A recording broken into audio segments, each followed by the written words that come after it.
సభ్యులు కృష్ణయ్య గారు. అధ్యక్ష మేడం, ప్రస్తుతం ప్రవేశపెట్టినటువంటి బడ్జెట్లో రాష్ట్ర ప్రభుత్వము సంక్షేమానికి సింహభాగం కేటాయించి ఈ వర్గాల ఎస్సీ, ఎస్టీ, బీసీ, మైనారిటీ, మహిళా, వికలాంగుల యొక్క అభివృద్ధికి మౌలికమైనటువంటి మార్పు తీసుకురావాలనే ప్రభుత్వ సంకల్పము అభినందనీయము, ఆదర్శవంతం కూడా. అయితే ఈ బడ్జెట్ లోపల బీసీల, ఎస్సీ, ఎస్టీ, బలహీన వర్గాల యొక్క అభివృద్ధి పట్ల వికాసము, మానవ వనరుల అభివృద్ధి, వీరి యొక్క సంపూర్ణ వికాసం మీద దృష్టి కేంద్రీకరించినప్పటికీ ఇప్పటి వరకు చాలామంది చేసినటువంటి సూచనలు, చర్చను తిరిగి పునరావృతం చేయకుండా కొన్ని సూచనలు, ఇంతవరకు జరిగిన అభివృద్ధి, మళ్ళా ఏమేమి ఎక్కడెక్కడ ల్యాప్సెస్ ఉన్నాయో ఆ విషయము ప్రభుత్వ దృష్టికి తీసుకొచ్చి సూచనలు చేయదలుచుకున్నా. ప్రధానంగా ముఖ్యమంత్రి గారు ఈ బడ్జెట్ బీసీల బడ్జెట్ అని చెప్పారు. అందులో భాగంగా చేనేత కార్మికుల అభివృద్ధికి 1200 కోట్లు, ఎంబీసీలకు 1000 కోట్లు, రజకులకు 250 కోట్లు, నాయ బ్రాహ్మణులకు 250 కోట్లు, రజకుల అభివృద్ధికి 200 కోట్లు కేటాయించారు. ఇంకా ఫెడరేషన్లు 9 ఫెడరేషన్లు ఉన్నాయి. బీసీ కార్పొరేషన్ ఉంది, దానికి ఒక్క పైసా కూడా కేటాయించలే. బీసీ కార్పొరేషన్ అనేది తరతరాలుగా దాదాపు బీసీ డిపార్ట్మెంట్ పుట్టినప్పటి నుంచి బీసీ కార్పొరేషన్ ఉంది. దానికి గత సంవత్సరము దాదాపు 200 కోట్ల దాకా కేటాయించారు. మరి ఈ సంవత్సరం ఒక్క పైసా కూడా కేటాయించకపోతే మొత్తం ఎంబీసీల కిందకే ఈ కులాలని పోతాయా? 112 కులాలు బీసీ జాబితాలో ఉన్నాయి. ఎంబీసీకి ఎన్ని కులాలు పోతాయి, బీసీలకు ఎన్ని కులాలు పోతాయి అనేది ఇంకా క్లారిటీ రాలే. మనం పుట్టని బిడ్డ అయినటువంటి ఎంబీసీకి 1000 కోట్లు ఇచ్చారు. ఎంబీసీలకు అత్యంత వెనుకబడిన కులాలకు చేయవలసిన అవసరం ఉంది. ఎంబీసీలు, బీసీలు విభజన అనేది ప్రభుత్వం చేసే పని కాదు, బీసీ కమిషన్ చేస్తుంది. దానికి కొంత టైం తీసుకుంటుంది. మనము పుట్టని బిడ్డకేమో 1000 కోట్లు ఇచ్చినాము, పుట్టిన బిడ్డకేమో ఒక్క పైసా కూడా ఇవ్వకపోతే ఏ విధంగా ఇది అవుతుంది అనేది మనం దీని మీద ప్రభుత్వం పునరాలోచన చేయవలసినటువంటి అవసరం ఉంది. అదేవిధంగా 10 కార్పొరేషన్ ఉన్నాయి. గీతా కార్పొరేషన్ ఉంది, దానికి గత సంవత్సరం పైసలు ఇవ్వలేదు, ఈ సంవత్సరం పైసలు ఇవ్వలేదు. గీతా కార్పొరేషన్ అంటే జనాభాలో అత్యధికమైనటువంటి గౌడ్లు, ఈడిగలు, అట్లాంటి కులాలు కొన్ని ఉన్నాయి. ఈ కులాలకు ఇప్పటికీ పేరుకే గౌడ్లు, కానీ గ్రామాల లోపల ఈ రోడ్ల పొంటి పోయి చూస్తుంటే గౌడ్స్ అర్ధనగ్నంగానే ఇంకా తాడి చెట్లు, ఈత చెట్లకి జీవిస్తున్నటువంటి పేదరికంలో ఉన్నారు. ఆ జనాభాలో కూడా ప్రభుత్వం సేకరించినటువంటి జనాభాలో అత్యధిక జనాభా కలిగినటువంటి కులము గౌడ్సు. దానికి ఎలాంటి డబ్బులు కేటాయించలేదు. మరి చేనేత కార్మికులకు, నాయ బ్రాహ్మణులకు, రజకులకు, అత్యంత వెనుకబడిన కులాలకు కేటాయించిన నిష్పత్తి మాదిరిగానే గీతా కార్మికులకు కూడా గీతా కార్పొరేషన్ కూడా బడ్జెట్ కేటాయించి వారిని ఆదుకోవలసినటువంటి అవసరం ఉందని, ఈతా తాటి చెట్లు పెట్టాలని ప్రభుత్వం నిర్ణయం మంచిది. అయితే ఇదే సందర్భంగా గౌడ్లకు, ఆ కులానికి బీర్ షాపులు, వైన్స్, బ్రేవరీస్లో వాటా ఇవ్వవలసినటువంటి అవసరం ఉంది. కాబట్టి గీతా కార్పొరేషన్కు బడ్జెట్ కేటాయించాలని మీ ద్వారా ప్రభుత్వానికి విజ్ఞప్తి చేస్తున్నా. అదేవిధంగా వడ్డెర కార్పొరేషన్ ఉంది. వడ్డెరలు ఈ సమాజానికి చేసినటువంటి సేవ ఇంతకు మొదలు సోదరులే పాటవాడి వినిపించారు. పాటవాడి వినిపించినటువంటి ఆ కులానికి ఈ సమాజం ఎంతో రుణపడి ఉంది వడ్డెరలకు. కానీ వడ్డెర ఫెడరేషను, అదేవిధంగా విశ్వబ్రహ్మణ ఫెడరేషను, అదేవిధంగా ఇంకా చాలా ఫెడరేషన్లు ఉన్నాయి. ఒక శాలివాన ఫెడరేషను, మేదర, ఉప్పర, భట్రాజు, మేర, పూసల, ఇట్లా మొత్తం 10 ఫెడరేషన్లు ఉన్నాయి. ఈ ఫెడరేషన్లు అనేక రోజులుగా పోరాడి ఫెడరేషన్లు పెట్టించుకున్నారు, సొసైటీలు చేసుకున్నారు, మెంబర్షిప్లు చేసుకున్నారు, లోన్లు వస్తాయని అప్లికేషన్ పెట్టుకున్నాయి, వివిధ దేశాల లోపల ఉన్నాయి. కానీ ఈ బడ్జెట్ లోపల 10 పైసలు కూడా కేటాయించలేదు. అసలు ఫెడరేషన్ల ప్రస్తావన కూడా ఎక్కడ ఖాళీ జాగా కూడా ఉంచలేదంటే ఈ ఫెడరేషన్లు ఉన్నట్ట, రద్దు చేసినట్టు ప్రభుత్వం స్పష్టం చేయవలసినటువంటి అవసరం ఉంది. రెండవది, ఫెడరేషన్లు అనేటివి ఆయా కులాలు, వడ్డెర కులస్తులు కానీ, విశ్వబ్రహ్మణులు కానీ, వాల్మీకులు, శాలివానలు, మేదరులు, ఉప్పరులు, భట్రాజు, మేరల, పూస, గౌడ, ఇవి అనేక పోరాటాలు చేసి తమ యొక్క అస్తిత్వాన్ని, తమ ఉనికిని చాటుకోవడానికి ఆ ఫెడరేషన్లు ఏర్పాటు చేయడం జరిగింది. ఆ ఫెడరేషన్లకు మొత్తంగా ప్రస్తావన లేకుండా తొలగిస్తే వీళ్ళను అది సరైనటువంటి ఆలోచన కాదు. ఆ పద్ధతి కూడా మా యొక్క ఫెడరేషన్లు కోల్పోయినామంటే మా అస్తిత్వం కోల్పోయినట్టుగా ఈ వర్గాలు భావిస్తాయి. ఒకవైపు ప్రభుత్వం ఎంబీసీ కార్పొరేషన్ చేసి, ఇంకొక వైపు కొన్ని ఫెడరేషన్లకు అత్యధిక బడ్జెట్ కేటాయించి ముఖ్యమంత్రి గారికి ఉన్న ఏదైతే సంకల్పం ఉందో మంచి చేయాలని, దాని అధికారులు కానీ మంత్రులు కానీ దానికి తగ్గట్టుగా ఈ ఫెడరేషన్లకు మీద పునరాలోచన చేసి తప్పనిసరిగా ముఖ్యమంత్రి ఆశయాలకు తగ్గట్టుగా వీళ్ళు అందుకోవలసినటువంటి బాధ్యత మీదుందని చెప్పి నేను ఈ సందర్భంగా బడ్జెట్ను ఒకసారి రివైజ్ చేయాలి. కట్ మోషన్స్ పెట్టకుండా ఈ కట్ మోషన్స్ ద్వారానన్నా సరి చేయాలి, లేకపోతే రిజెక్ట్ చేయకుండా ఈ ఫెడరేషన్ల యొక్క అస్తిత్వాన్ని ఉనికిని కాపాడుకుంటూ ఈ ఫెడరేషన్లకు బడ్జెట్ కేటాయించాలని చెప్పి నేను ప్రభుత్వానికి మీ ద్వారా విజ్ఞప్తి చేస్తున్నా. అదేవిధంగా ముఖ్యమంత్రి గారు అనేక స్కీమ్ల బడ్జెట్ పెంచారు. బీసీ స్టడీ సర్కిల్కు గత సంవత్సరము 25 కోట్లు ఉండే, దాన్ని ఈ 14 కోట్లకు తగ్గించారు. ఒకవైపు ఏమి కోచింగ్ సెంటర్లు లేని రోజు, గ్రూప్ నోటిఫికేషన్లు లేని రోజే 25 కోట్లు ఉన్నాయి. ఈ మధ్య డిఎస్సి నోటిఫికేషన్ వస్తుంది, గ్రూప్ 2, గ్రూప్ 1 అనేక నోటిఫికేషన్లు, ఇంజనీరింగ్ నోటిఫికేషన్ వస్తుంది. ఇట్లాంటి సందర్భంలో 25 కోట్ల నుంచి 50 కోట్లకు పెంచేది పోయి 14 కోట్లకు తగ్గించడంలో ఉన్న హేతుబద్ధత ఏంటిది, శాస్త్రీయత ఏంటిదండి. కాబట్టి ఈ బడ్జెట్ను 25 కోట్ల నుంచి 14 కోట్లకు తగ్గించడం బదులు 25 కోట్ల నుంచి 100 కోట్లకు పెంచాలి. ఎందుకంటే నోటిఫికేషన్లు వస్తున్నాయి చాలా పెద్ద ఎత్తున, దాన్ని విస్తరించవలసినటువంటి అవకాశం ఉంది. కాబట్టి బీసీ స్టడీ సర్కిల్ బడ్జెట్ను పెంచడానికి ప్రభుత్వానికి మీరు సజెషన్ ఇవ్వాలని చెప్పి నేను విజ్ఞప్తి చేస్తున్నా. ఇక కొత్తగా విదేశీ విద్యార్థులకు ఓవర్సీస్ స్కాలర్షిప్ స్కీమ్ పెట్టారు. గత సంవత్సరం స్కీమ్ పెట్టినప్పుడే అంతమందికి ఇచ్చేస్తామని ఎంతమంది దరఖాస్తు చేస్తే అంతమందికి ఇస్తామని చెప్పిన ప్రభుత్వము 60 కోట్లు కేటాయించింది లాస్ట్ ఇయర్. కానీ ఈ కొత్త బడ్జెట్ లోపల 20 కోట్లకు తగ్గించారు. 20 కోట్లకు తగ్గించడంలో ఉన్నటువంటి వాస్తవికానికి ఏ మాత్రం సందర్భం లేదు, దానికి అర్థం కూడా లేనటువంటి పద్ధతి. కాబట్టి దీన్ని అట్లీస్ట్ 60 కోట్లకు, ఎందుకంటే ఈ కొత్త స్కీమ్ కాబట్టి అవసరాన్ని బట్టి ముఖ్యమంత్రి గారు కూడా చెప్పారు, మొత్తం ఎంతమంది దరఖాస్తు పెడితే అంతమందికి ఇస్తామన్నారు. కాబట్టి బడ్జెట్ లేకుండా అందరికి ఇవ్వలేరు. కాబట్టి 60 కోట్లకు దీన్ని రిస్టోర్ చేయాలని చెప్పి ప్రభుత్వానికి విజ్ఞప్తి చేస్తున్నాం. ఇక మూడో విషయానికి వస్తే కాలేజ్ హాస్టళ్ళు, రెసిడెన్షియల్ పాఠశాలలు పెద్ద మొత్తంలో ప్రభుత్వం కొత్తగా 119 రెసిడెన్షియల్ పాఠశాలలు పెట్టారు. అదేవిధంగా మైనార్టీలకు పెట్టారు, ఎస్సీ ఎస్టీలకు పెట్టారు, అన్ని వర్గాలకు పెట్టారు. కాబట్టి ఆ వర్గాలకు పెట్టినటువంటి రెసిడెన్షియల్ పాఠశాల భవన నిర్మాణానికి 100 కోట్లు కేటాయించారు. కానీ బీసీ రెసిడెన్షియల్ స్కూల్కు నిర్మాణం కోసం ఒక్క 10 పైసలు కూడా పెట్టలేదు.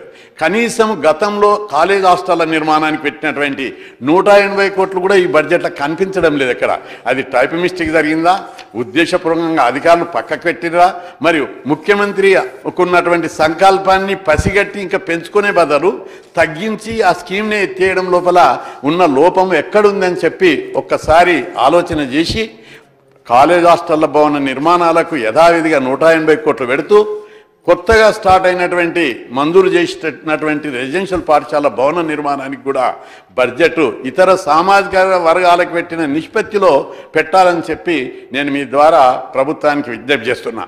అదేవిధంగా ఫీజుల రియంబర్స్మెంట్ బకాయిలు ఎప్పటికీ పేరుకుపోతున్నాయి, రావణ కష్టం లెక్క తైలిపోతుంది. దాన్ని గతం లోపల పేరుకొచ్చినటువంటి బడ్జెట్ గత లాస్ట్ ఇయరే ఇంకా 1200 కోట్లు ఉన్నాయి. ప్రతి మీటింగ్ లోపల ముఖ్యమంత్రి గారు చెప్తున్నారు టోటల్గా ఇచ్చేసేయండి అని. కానీ ఇంకా 1200 కోట్లు లాస్ట్ ఇయర్ ఉన్నాయి.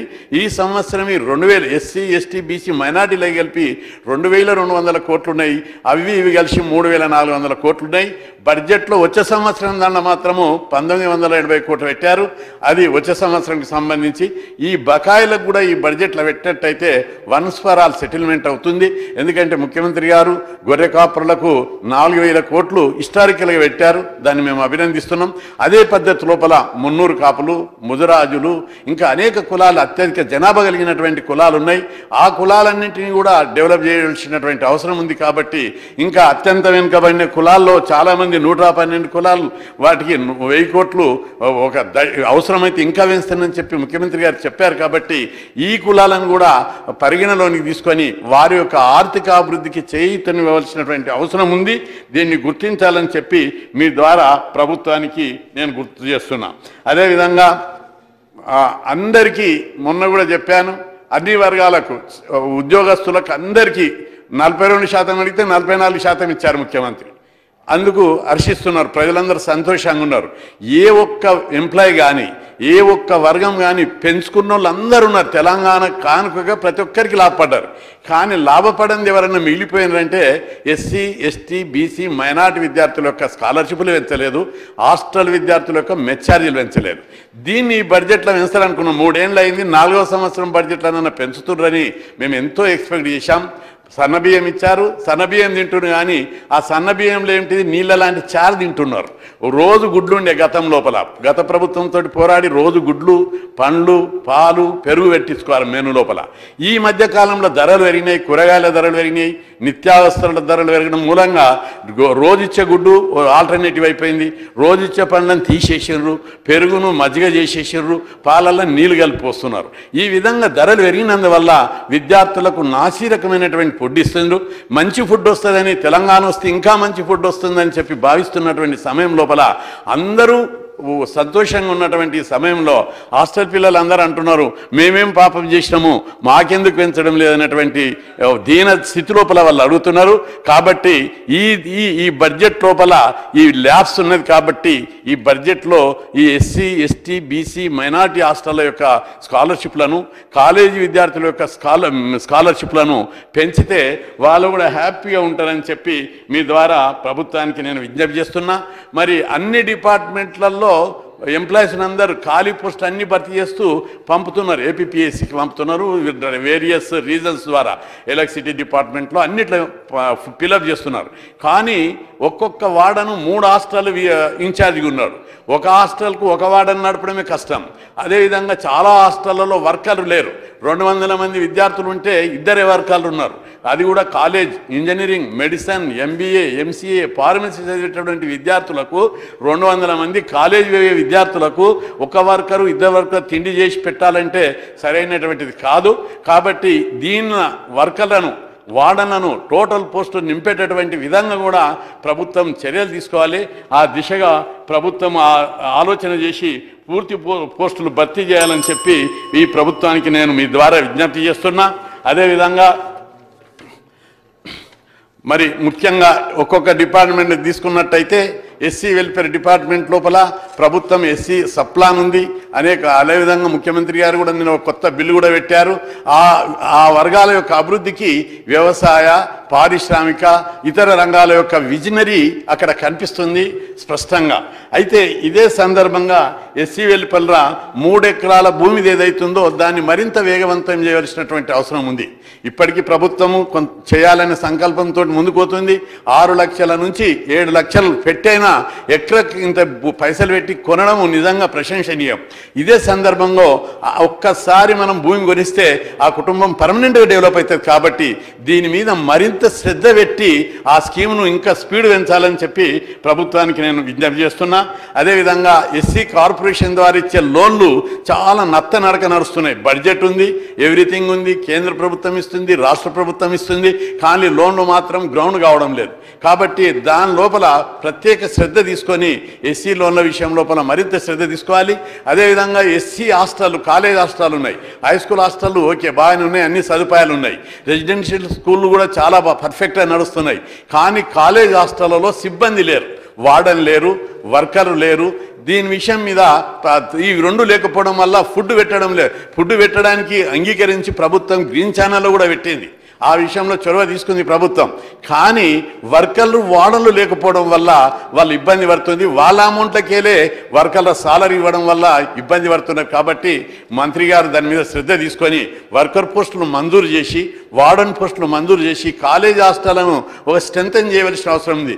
ఎందుకంటే కాలేజ్ హాస్టల్లో కొన్ని ల్యాబ్సెస్ ఉండొచ్చు, కానీ అందులో చదివేటోళ్ళు ఇంజనీరింగ్ వాళ్ళు ఉన్నారు, ఎంబీఏ, ఎంసీఏ, డిగ్రీ, ఇంటర్ చాలామంది ఉన్నారు.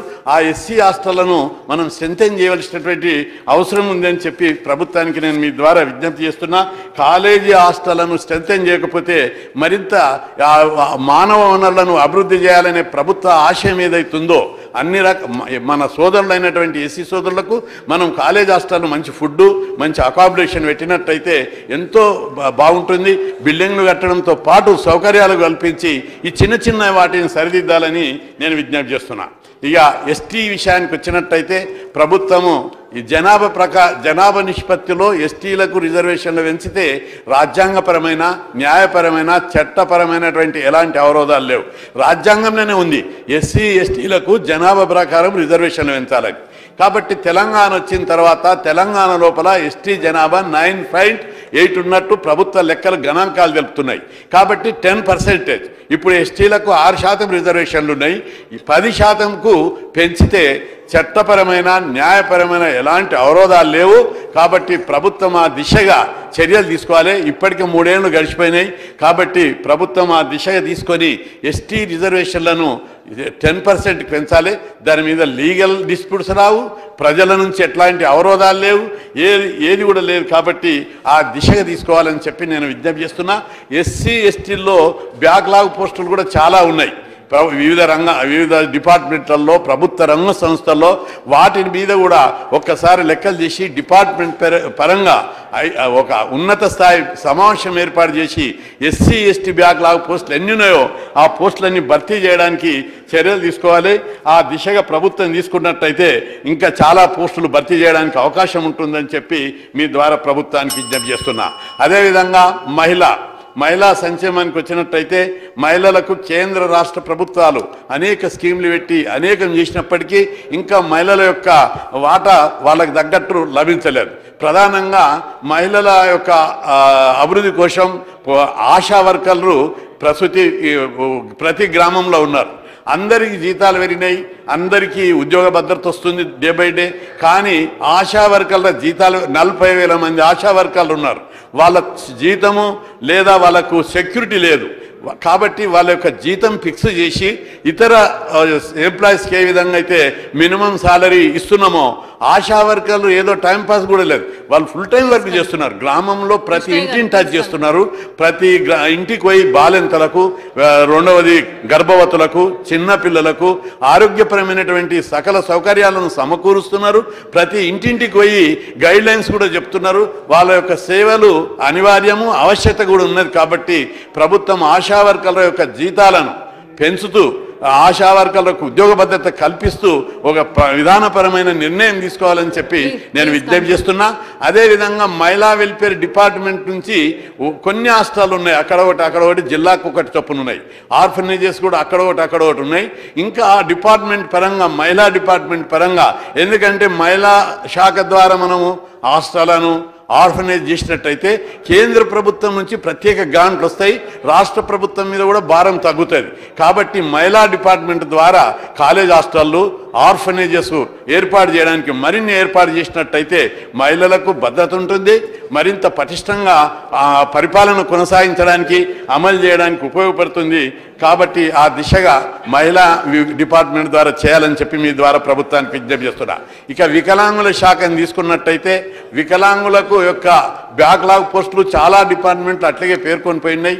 వికలాంగుల యొక్క సదనాలు కానీ, వికలాంగుల యొక్క హాస్టల్ కానీ అక్కడ ఇంకా పూర్తి స్థాయి లోపల స్టాండర్డ్ పికప్ కావడం లేదు. దాని మీద ఒక స్టడీ చేయవలసినటువంటి అవసరం ఉంది.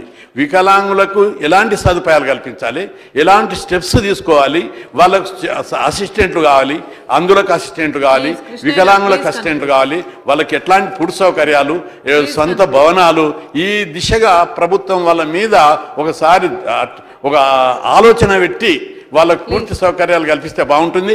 రెండవది ఎస్సీ ఎస్టీ బీసీ హాస్టళ్లతో సమానంగా స్కాలర్షిప్లు కానీ, మెచ్చార్జెస్ రేట్స్ కానీ, ఇతర సౌకర్యాలు కానీ లేవు అక్కడ. కాబట్టి వీళ్ళతో సమానంగా పెట్టేటట్లుగా ప్రభుత్వం చర్యలు తీసుకోవాల్సిన అవసరం ఉంది. అదేవిధంగా ఎస్టీ వెల్ఫేర్ డిపార్ట్మెంట్లో కాలేజ్ హాస్టళ్లకు వర్కర్స్ లేరు, అసలు పోస్టులే మంజూరు చేయలేదు, వార్డెన్ పోస్టులు కూడా మంజూరు చేయలేదు. అసలు చాలా హాస్టల్లో హైదరాబాద్లో అయితే ఫుడ్డే పెట్టడం లేదు. అంటే బీసీలకు ఫుడ్ పెడుతున్నాము, ఎస్సీ ఎస్టీలలో ఫుడ్ పెడుతున్నాము, కానీ ఎస్టీలో ఇంతవరకు ఫుడ్ పెట్టకపోవడం వల్ల వాళ్ళు అమ్మాయిలు అయితే చాలా ఇబ్బంది పడుతున్నారు. తాండాల నుంచి వచ్చిన అమ్మాయిలను ఇక్కడ ఫుడ్ పెట్టకపోవడం వల్ల చదువు మానుకొని వెళ్ళిపోతున్నారు. కాబట్టి ఎస్టీ హాస్టళ్లలో ఫుడ్ పెట్టేటట్టుగా వార్డన్ పోస్టులను మంజూరు చేయడము, వర్కర్ పోస్టులను మంజూరు చేసినట్టయితే బాగుంటుంది. ఎందుకంటే విద్యకు పెట్టేటటువంటి ఖర్చు కోణంలో చూడొద్దు. అది ఉత్పాదక ఖర్చు, అది ఒక పెట్టుబడి. మనం ఒక ఈ డాక్టర్ను, ఒక ఇంజనీర్ను ఈ వర్గాల నుంచి తయారు చేసినట్టయితే భవిష్యత్తులో ఆ కులాలను ఎవరైతే డాక్టర్ అవుతాడో, ఎవరైతే ఇంజనీర్ అవుతాడో, దళితుల్లో, ఒక గిరిజనుల్లో, ఒక బీసీల్లో ఆ కుటుంబానికి పెన్షన్ అవసరం లేదు, ఆ కుటుంబానికి సబ్సిడీ బియ్యం అవసరం ఉండదు. ఆ కుటుంబం శాశ్వతంగా డెవలప్ అవుతుంది, సోషల్ స్టాటస్ కూడా పెరుగుతుంది. కాబట్టి మనం మంచి విద్యను వాళ్ళకి ఇచ్చినట్టయితే పర్మనెంట్గా ఆ కుటుంబాలు డెవలప్ అవుతాయి, ఆ కులాల గౌరవం కూడా పెరుగుతుంది. కాబట్టి ఆ దిశగా ప్రభుత్వము విద్యపై పెట్టే ప్రతి పైసా సద్వినియోగం జరుగుతుంది. అంతేకాదు భారతదేశం యొక్క ఔన్నత్యాన్ని, మన రాష్ట్రం యొక్క ప్రగతిని, వికాసాన్ని, మానవ వికాసానికి ఇండికేటర్గా ఉంటుంది. కాబట్టి ఆ దిశగా ఆలోచించాలని చెప్పి మీ ద్వారా ప్రభుత్వానికి విజ్ఞప్తి చేస్తున్నా. విద్యకు అత్యంత ప్రాధాన్యత ఇవ్వాలి. కాబట్టి ఆ దిశగా ప్రభుత్వం ఆలోచించి ఈ బడ్జెట్లోనే కట్ మోషన్స్ విత్డ్రా చేసుకోవడం అనడం కంటే ఈ బడ్జెట్ను రివైజ్ చేస్తే ప్రభుత్వానికి మరింత ప్రతిష్ట పెరుగుతుంది. ఎందుకంటే ఏమన్నా చిన్న చిన్న ల్యాబ్స్ అవి అధికారుల వల్ల జరగవచ్చు, లేదా శాఖాపరమైనటువంటిది జరగవచ్చు, లేక ఫైనాన్స్ పరంగా జరగవచ్చు. కాబట్టి అవన్నీ ల్యాబ్సెస్ను సరి చేసుకున్నట్టయితే ప్రభుత్వ ప్రతిష్ట ఈ ఎస్సీ ఎస్టీ బీసీల కోసం ప్రభుత్వము మరిన్ని చర్యలు తీసుకున్నదనేటువంటి మంచి పేరు వస్తుంది. ముఖ్యమంత్రికి మంచి సంకల్పం ఉంది, ఈ వర్గాలను ఆదుకోవాలి, పైకి దావాలని. దాన్ని మీ డిపార్ట్మెంట్ వాళ్ళు పసిగట్టి అందుకోలేకపోవడం నిజంగా బాధాకరం. కాబట్టి ముఖ్యమంత్రి సంకల్పానికి తగ్గట్టుగా ఈ డిపార్ట్మెంట్లో ఉన్న చిన్న చిన్న ల్యాప్సెస్ను, చిన్న చిన్న పొరపాట్లను సరిదిద్ది మళ్ళీ దీన్ని సెటిలైట్ చేసి బడ్జెట్ను రివైజ్ చేయాలని మీ ద్వారా ప్రభుత్వానికి విజ్ఞప్తి చేస్తాను.